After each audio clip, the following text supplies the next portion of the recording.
Kampung Siaga Bencana atau KSB di Kota Makassar telah terbentuk.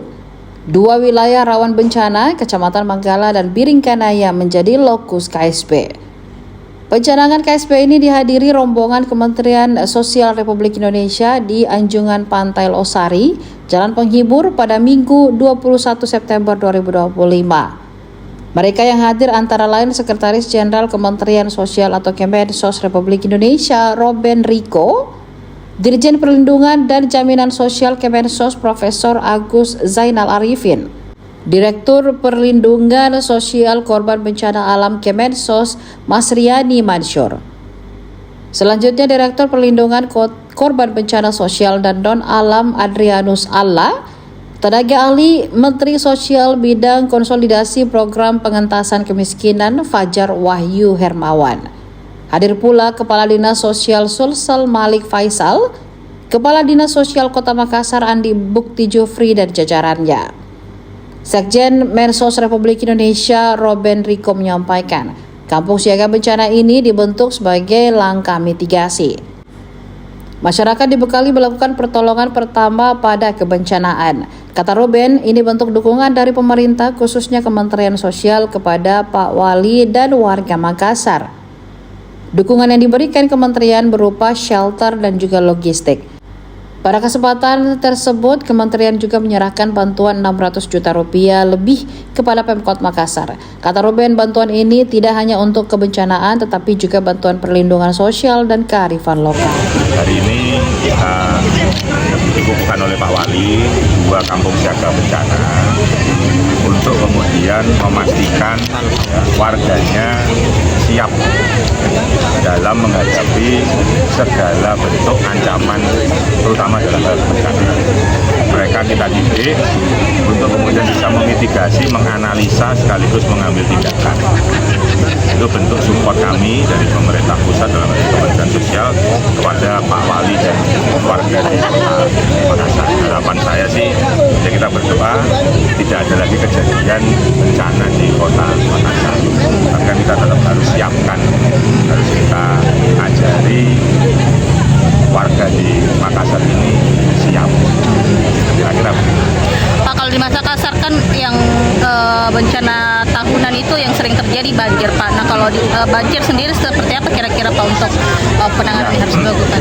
Sebenarnya kalau banjir itu nanti mungkin Pak Wali lah yang akan jelaskan. Tapi paling tidak saya kira Pak Wali sudah punya langkah-langkah konkret. Ya.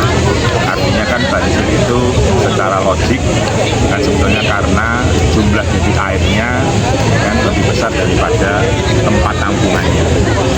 Itu kan mungkin salah satu nanti yang mungkin bisa kemudian dipikirkan dan itu kebetulan menjadi kewenangan beliau. Kami mensupport dalam dua hal utama.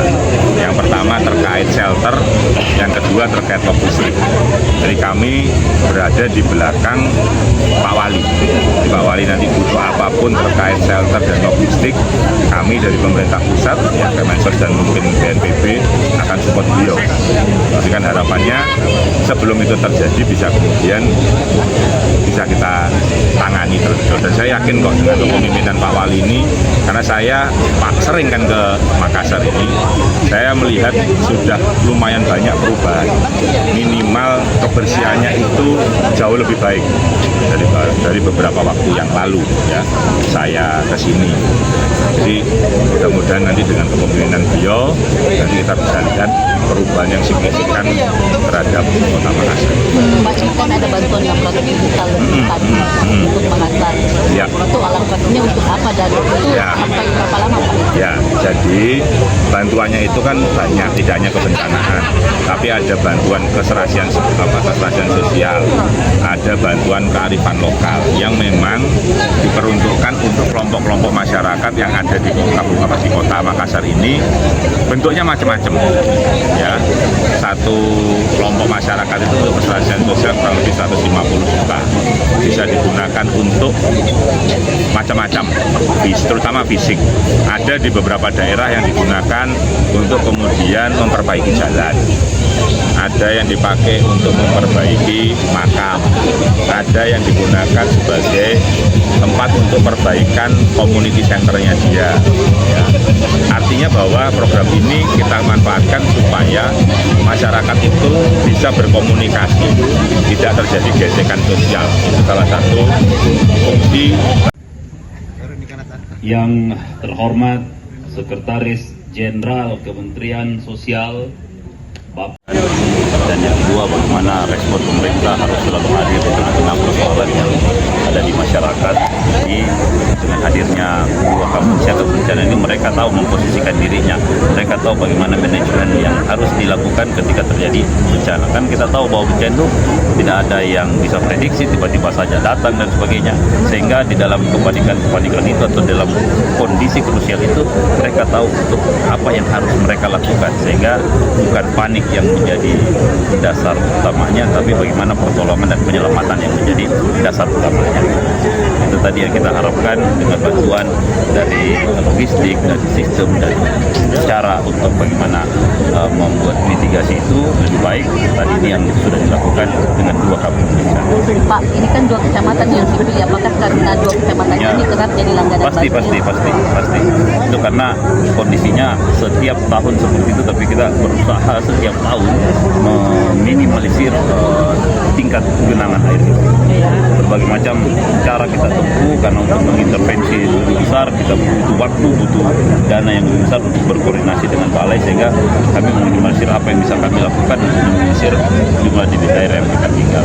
Ada tambahan nanti Pak lagi ya, selain dua kecamatan ini. Kita lihat nanti, Akan diperluas kita lihat lain. sebenarnya cuma dua ini yang menjadi titik persoalan banjir, yang lainnya kan jarang sekali terjadi. Download Tribun X sekarang, menghadirkan lokal menjadi Indonesia.